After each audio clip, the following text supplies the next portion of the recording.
د ځوانانو او پښتني خاورې اصلي ترجمان راغواړم ستاسو په درنه استقبال کې سکندر ایوب خان شیرپور.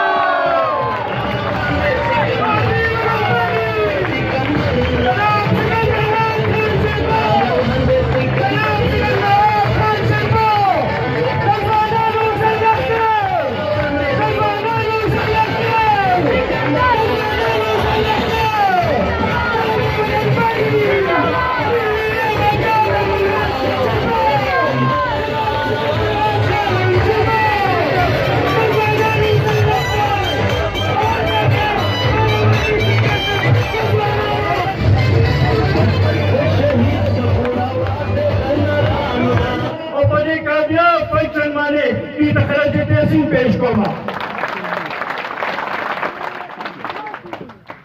मुंगा दीदुलता फैसला करिवा चमुमन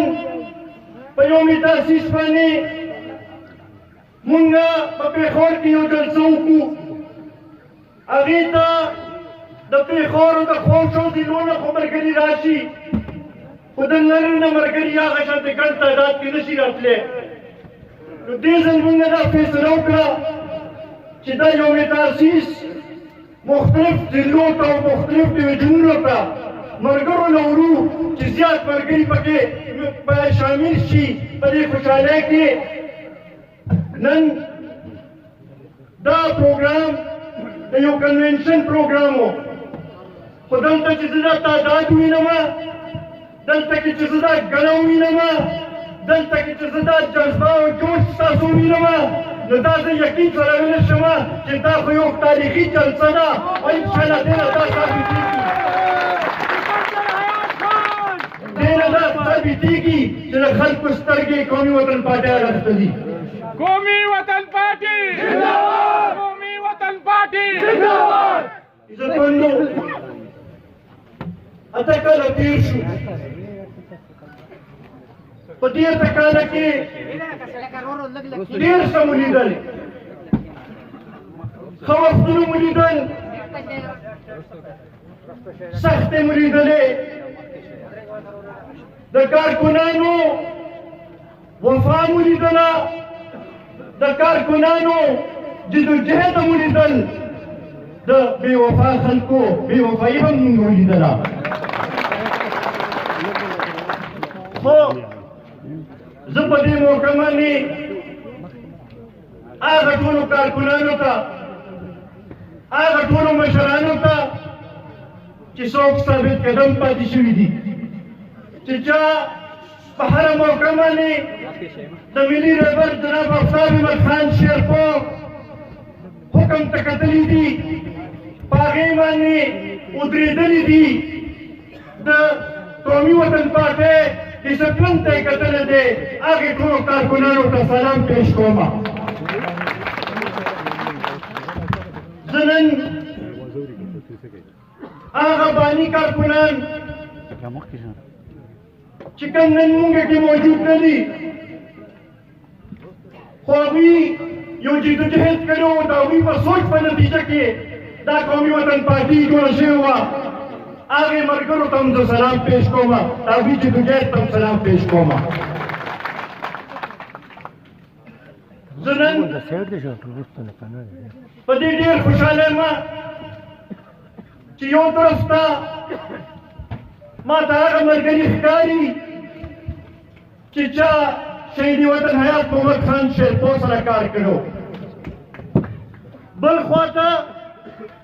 هغه ملګري راته ښکاري چې چا ملي رهبر جناب افسر احمد خان شیرپور سره کار کړی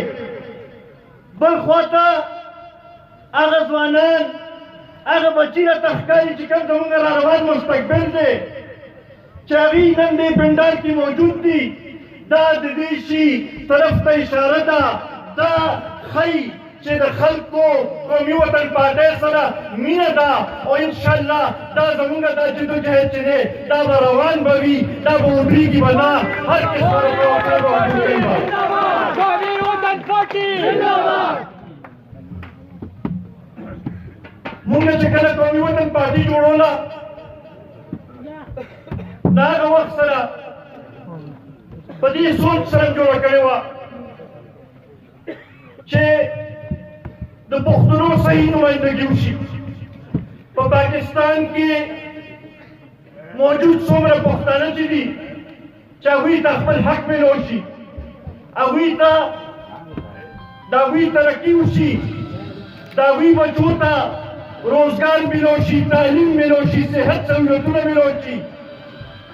مونږ دا غوښتل چې د پښتنو چې کومه سرمایه ده هغه په پښتنو باندې ولګي او پښتون کام چې دی هغه یو باعزته ژوند تېر کړي. نن که زه دا ووایم چې د فاټا کومه ګران چې وشو نو که په دې کې د قومي وطن پارټۍ کردار نه وي، جدوجهد نه وي، نو زما خیال دا به نه شوې. دغه حوالې سره زه دا یو کامیابي د قومي وطن پارټۍ ګڼم چې نن دا ادغام شوی دی. قومي وطن پارټي ملي احمد داود احمد خان شیربو د ځوانانو سرلښکر جناب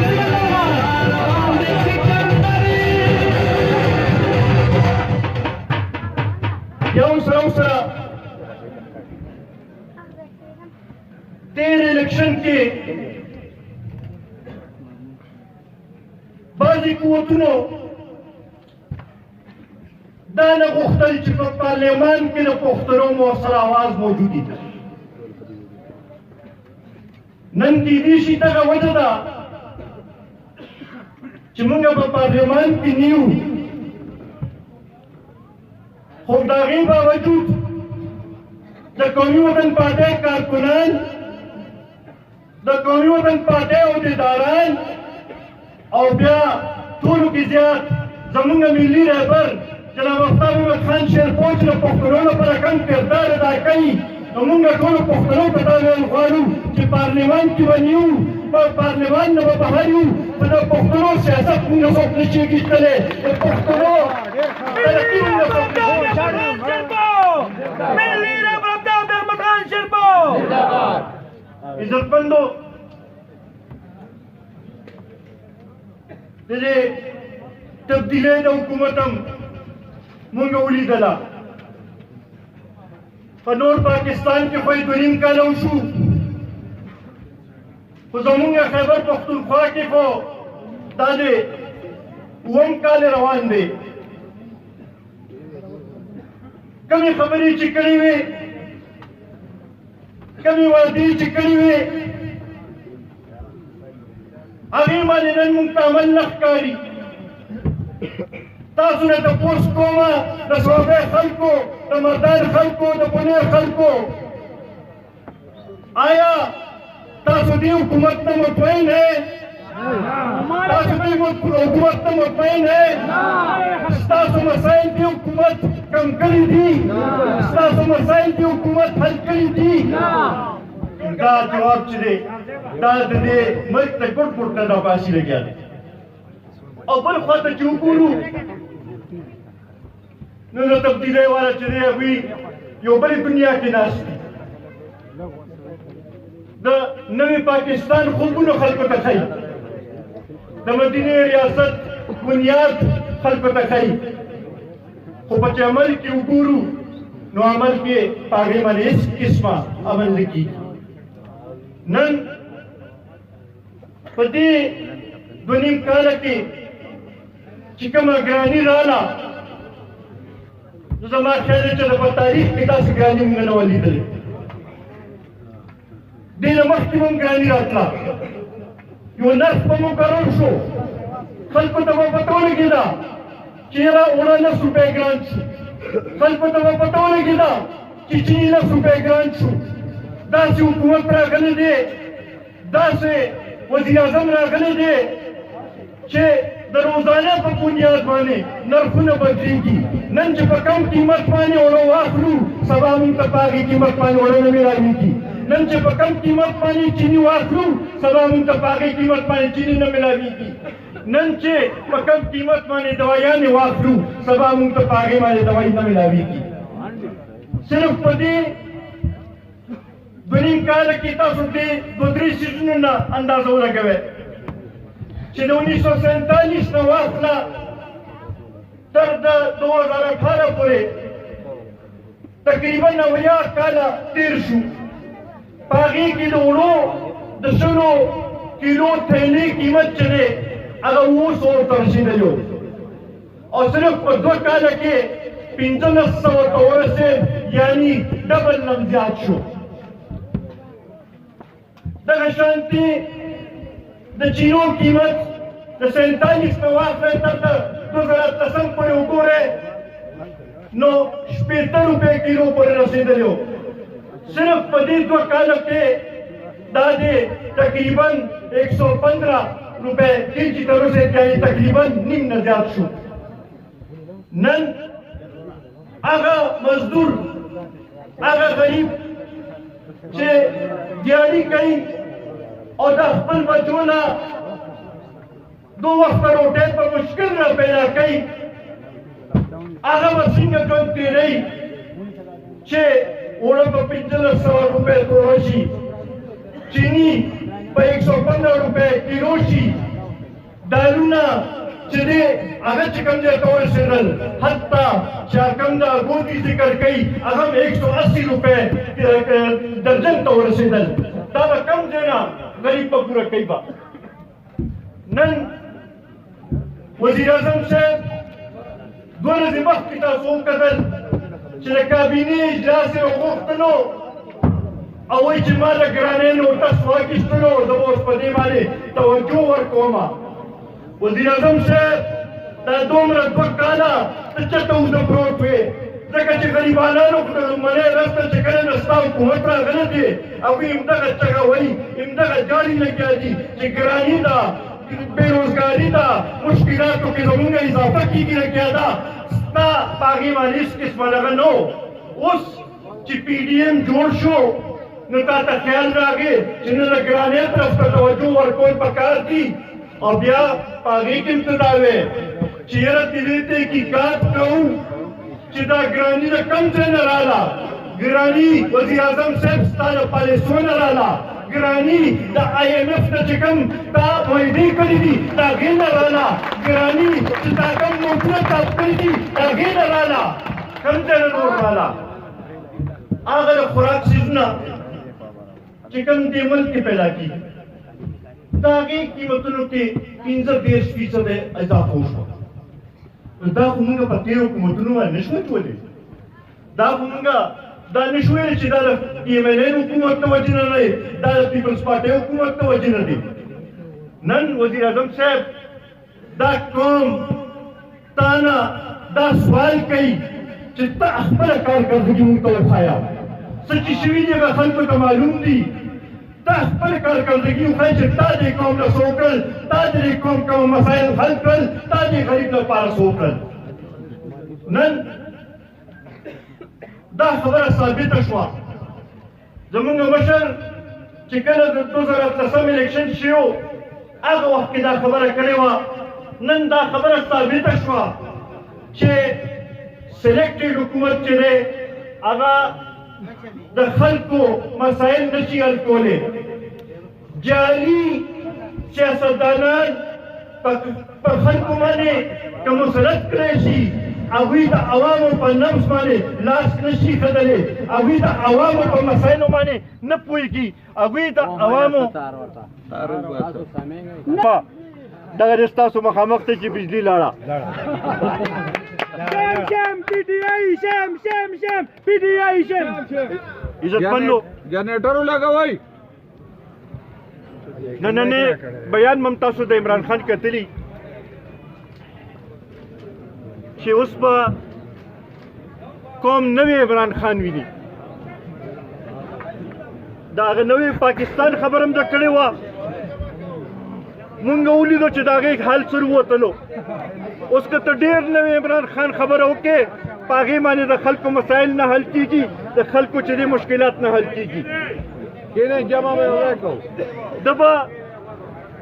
ده به دا وې اکثر که تاسو د ده تقریرونه اورېدلي وو نو ده به دا بار بار وې چې قوم گھبرانا نہیں ہے جنرال جواد راوړو دا تاسو اورېدلي که نه چې دوی ویلي چې ګبرانه نه یې دا مو اورېدلي که نه جی بالکل اوس چې دا پی ډي ایم جلسې کېږي عوامو دا غټ غټ مجمع را جمع کېږي او تا نه چې د استعفا مطالبه کوي نو مونږ به ورته وایو چې ګبرانه نه یې عمران خان دا د عوامو فیصله ده دا د عوامو فیصله ده عزتمندو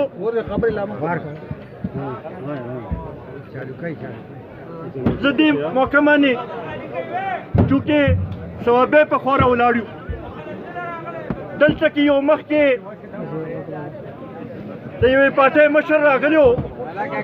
همدې ثوابې کې یو چې مونږ به د اپوزیشن او د حکومت تماشه ګورو چې مونږ به د حکومت او د اپوزیشن تماشه ګورو دې وخت کې خو چې دا کم پی ډي ایم را جمع شوی دی دا د جمهوریت بچکول لپاره را جمع شوی دی دا د صوبایي خودمختارۍ لپاره را جمع شوی دی دا د دې ملک نظام ښه کول لپاره را جمع شوی دی نو چې کوم کس دا وایي چې زه به د هغې تماشه کوم زه د هغې کس نه دا تپوس کوم چې ته مونږ ته خپل وضاحت وکړه چې ته جمهوري قوتونو سره ودرېږې او که نه غیر جمهوري قوتونو سره ودرېږې لګیا قومي وطن پارټي ملي رهبر عطا احمد خان شیرپا عزتمندو زه یو ځل بیا د ستاسو ټولو ډېر زیات مشکور یم دا یقین دهاني تاسو ته راکوم چې قومي وطن پارټي به هر موقع باندې د پښتون کام سره ودرېږي به د پښتون کام د حقوقو لپاره به خپل جدوجهد به جاري ساتي به بیا دې سره سره خصوصا د صوابۍ خلکو ته دا ویل غواړم د مردان ملګرو ته دا ویل غواړم د بونیر ملګرو ته دا ویل غواړم چې نن دا خو زموږ یو تاسیس هم دی خو دا زموږ یو جرګم ده او موږ د قومي وطن پارټۍ مشر ملي رهبر جناب آفتاب احمد خان شیرپو تاسو ته په جرګه رالیږلي یو چې بی تاسو ټولو له موقع ورکړئ تاسو پی ټي آی مو کتله تاسو عوامي نیشنل پارټي مو کتله تاسو ایم ایم بي مو کتله اوس راشه د ملي رهبر جناب آفتاب احمد خان شیرپو لاس مضبوط کړئ انشاءالله موږ به تاسو نه مایوسه کوو تاسو مسایل به موږ حل کوو زه یو ځل بیا د صوابۍ د ملګرو ډېر زیات مشکور یم د هغوی د تنظیم ډېر زیات مشکور یم دلته کې راغلي ټولو مېلمنو ډېر زیات مشکور یم